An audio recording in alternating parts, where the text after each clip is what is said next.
Assalamualaikum warahmatullahi wabarakatuh. Saya Raffi Sadat Arabani dengan NRP 2042241105. Saya dari kelas C. Saya akan menjelaskan apa yang saya dapatkan dari kelas algoritma pemrograman. Hari ini mempelajari tentang machine learning, di mana kami diajarkan tentang apa itu machine learning. Jadi machine learning adalah kemampuan komputer atau mesin untuk belajar dan berpikir selayaknya manusia. Nah, machine learning ini mempelajari pola berdasarkan data.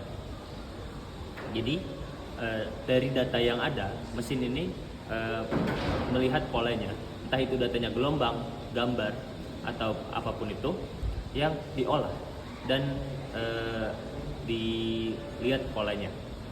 Lalu dalam machine learning ada beberapa paradigma. Yang pertama supervised learning, unsupervised learning, dan reinforcement learning. Dan subset dari machine learning adalah deep learning yang akan dipelajari lebih dalam lagi oleh teman saya. Halo semuanya, saya akan menjelaskan 3 paradigma dalam machine learning. Yang pertama, ada supervised learning. Dalam supervised learning ini adalah pembelajaran terarah. Dalam paradigma ini, model belajar dari data yang sudah diberi label. Contohnya, kita punya data gambar kucing dan anjing yang sudah diberi nama. Dan model akan belajar membedakan keduanya berdasarkan contoh itu. Dan ini cocok untuk kualifikasi dan regresi. Lalu yang kedua ada unsupervised learning atau pembelajaran tak terarah. Berbeda dengan sebelumnya, data di sini tidak memiliki label dan model mencoba menemukan pola tersendiri. Misalnya mengkelompokkan pelanggan berdasarkan perilaku belanja, dan paradigma ini cocok untuk clustering dan reduksi dimensi. Dan yang ketiga adalah reinforcement learning atau pembelajaran penguatan. Model belajar melalui trial and error, mendapatkan reward atau hukuman atas tindakan yang diambil. Cocok untuk situasi seperti bermain game, robot navigasi, atau sistem rekomendasi yang adaptif. Dan jadi supervised learning adalah belajar dari berlabel, dan unsupervised learning cari pola dari data yang tak berlabel, dan reinforcement learning adalah belajar dari interaksi dan feedback. Baik, saya Arjuna Simonso, NRP 2042 akan menjelaskan supervised learning.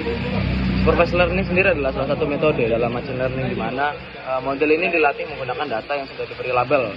Di mana kayak seperti setiap data dilatih memiliki input atau output yang sehingga kayak yang benar lah. Sehingga model belajarnya itu memetakan input ke output yang sesuai. Mungkin contoh sederhananya jika kita memberi input gambar kucing dan kita beri juga itu label bahwa ini nih kucing gitu. Kemudian model ya intinya ini cara agar melatih model bisa digunakan untuk memprediksi apakah gambar baru adalah kucing atau anjing. Halo semuanya, perkenalkan nama saya Sonabira Felician, dan pada kali ini saya akan menjelaskan mengenai supervised learning yang dalam subkategorinya itu adalah regression dan classification, yang mana keduanya itu diperlukan untuk memenuhi pelatihan permodelan pada aplikasi sistem deep machine learning. Oke. Jadi di sini pertama-tama saya akan menjelaskan mengenai supervised learning. Supervised learning itu adalah sebuah permodelan yang datasetnya itu digunakan dalam machine learning. Namun datasetnya itu kita input dalam sebuah sistem machine learning itu, namun kita beri label agar mengetahui karakteristik tertentu pada sebuah data tersebut. Nah, kemudian tentunya dalam supervised learning itu juga dibutuhkan yang namanya pelatihan algoritma yang umum. Yang dipakai umum itu salah dua contohnya adalah regression dan juga classification. Nah, regression itu digunakan ketika target atau output yang diprediksi itu berbentuk nilai kontinu. Nah, salah dua contohnya dalam kasus ini yaitu bisa memprediksi harga rumah dan juga memprediksi konsumsi listrik. Karena dua variabel itu bersifat nilai inputannya adalah nilai kontinu. Makanya tentunya regression ini juga sangat cocok dipakai dalam machine learning untuk menentukan sebuah kasus-kasus yang berbentuk prediksi. Nah, Dan dalam salah dua contoh algoritma regression yang umum dipakai dalam pelatihan permodelan deep learning machine itu ada linear regression dan juga polynomial regression. Nah, jadi di sini saya akan menjelaskan linear regression dahulu. Jadi linear regression itu simpelnya adalah metode regresi untuk mencoba mencari garis lurus terbaik. Dan dalam contoh kasusnya itu adalah bisa memprediksi harga rumah.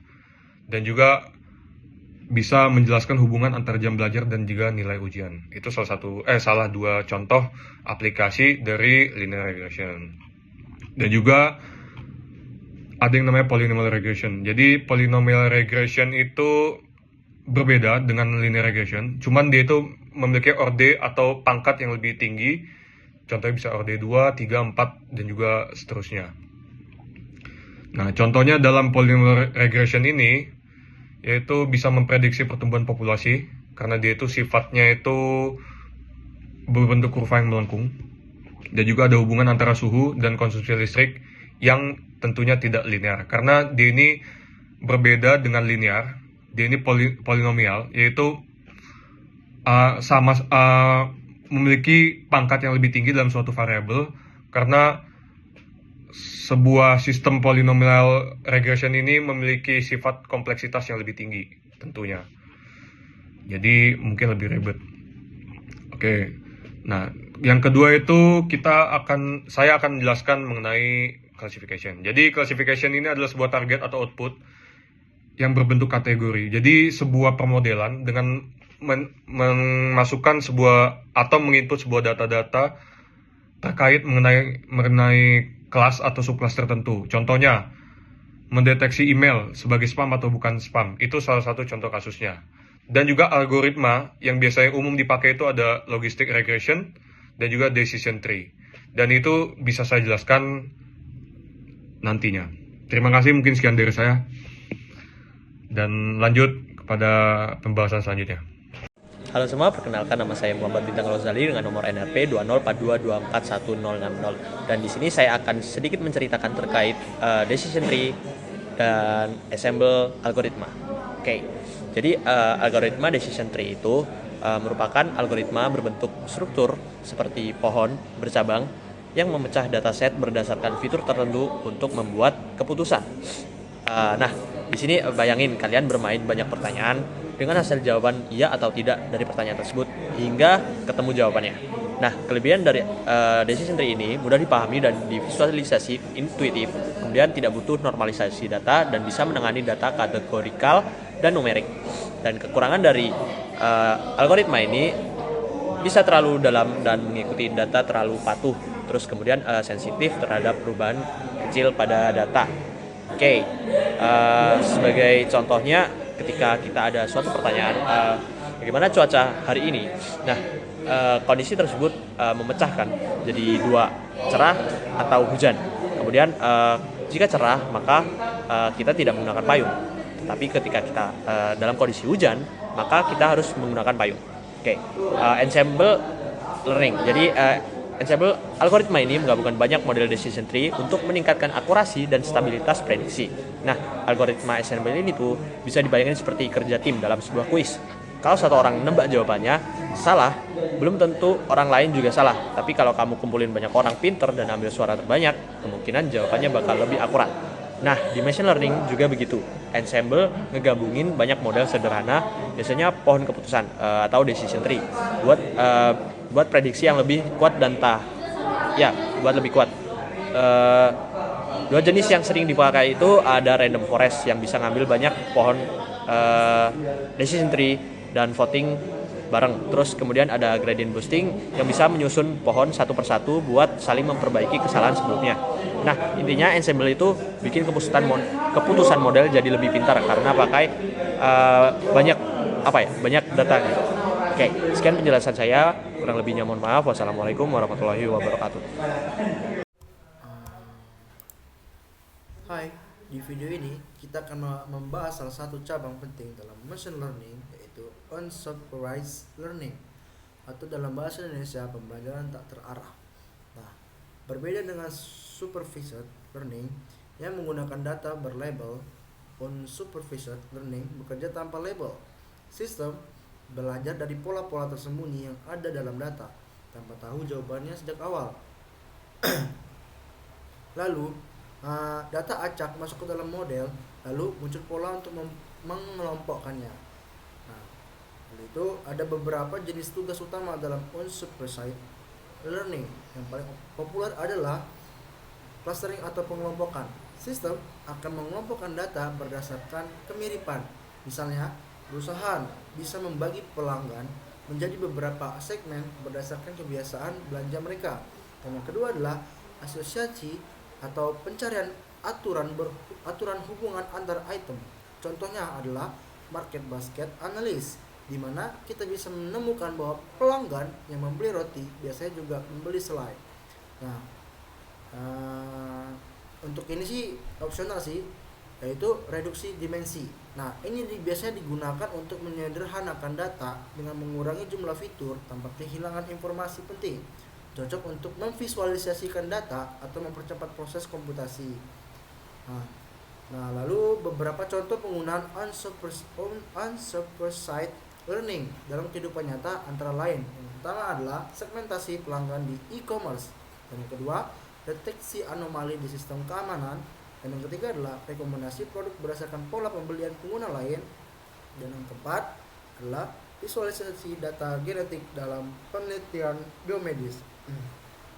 Jadi, untuk unsupervised learning sangat berguna untuk memahami data yang belum kita kenal sebelumnya, ya, membantu menemukan pola dan struktur tersembunyi dan menjadi dasar dalam banyak aplikasi cerdas di dunia nyata.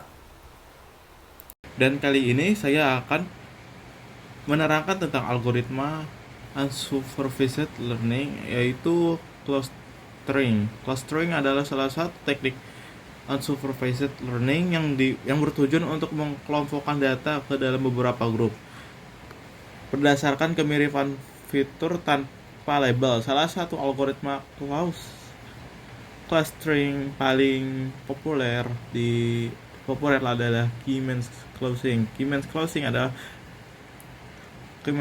bertujuan untuk mengelompokkan data ke dalam key cluster dengan minimal jarak antara data dengan pusat cluster. Langkah kerjanya yaitu menentukan jumlah cluster initial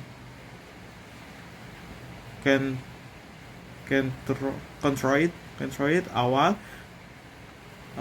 assign data ke cluster terdekat atau centroid, dan 5 iterasi. Terus penentuan nilai K itu menjalankan K-means untuk membagi nilai K. Yang kedua itu menghitung within clusters sum of squares untuk tiap K. Terus yang ketiga upload nilai K dengan versus WSCC. Yang keempat itu titik siku pada grafik menunjukkan nilai K optimal. Sekian dari saya. Jadi di sini saya akan membahas tentang salah satu cabang dari machine learning ini, yaitu reinforcement learning. Jadi ini adalah salah satu cabang dari machine learning di mana agen belajar membuat keputusan dengan cara berinteraksi dengan lingkungan untuk mencapai suatu tujuan. Jadi berbeda dengan cabang-cabang yang lain seperti supervised learning yang membutuhkan data berlabel. Jadi reinforcement learning ini lebih berfokus pada proses trial and error. Jadi belajar dari pengalaman dan membuat konsekuensi dari setiap tindakan lah. Nah, kemudian di sini ada konsep-konsep dasar dari reinforcement learning tersebut. Itu ada 6 konsep dasar. Yang pertama agent, environment atau lingkungan, state, aksi atau action, reward, dan polisi atau kebijakan. Kemudian cara kerja dari reinforcement learning ini adalah yang pertama, dia trial and error. Gimana sih maksudnya? Agen mulai tanpa mengetahui apa tindakan terbaik. Ia mencoba berbagai aksi dan mengamati konsekuensi. Jadi machine learning, cabang dari machine learning dia akan mengatasi tindakan dengan cara dia sendiri sesuai dengan namanya learning, yang berarti belajar. Kemudian yang kedua, eksplorasi dan eksploitasi. Jadi apa sih? Jadi agen ini mencoba aksi baru untuk menemukan kemungkinan reward yang lebih baik. Kemudian untuk eksploitasi, agen ini memilih aksi yang sudah terbukti memberikan reward tinggi, yang harus menyeimbangkan keduanya agar agen ini tidak terjebak dalam strategi suboptimal. Kemudian tujuan dari ini machine learning adalah bukan hanya memaksimalkan reward jangka pendek, tetapi kumulatif jangka panjang yang disebut return. Contoh salah satu kasus ini yang saya ambil dari machine learning ini adalah contohnya game AI, yang dimana ketika kita melawan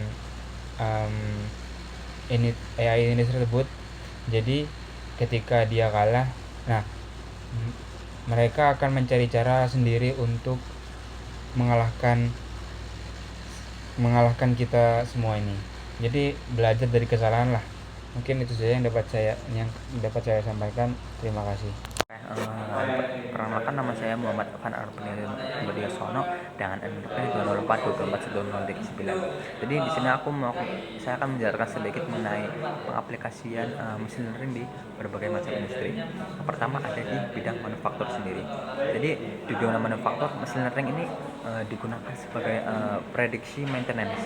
Jadi dia dapat memprediksi kapan mesin akan mengalami kerusakan.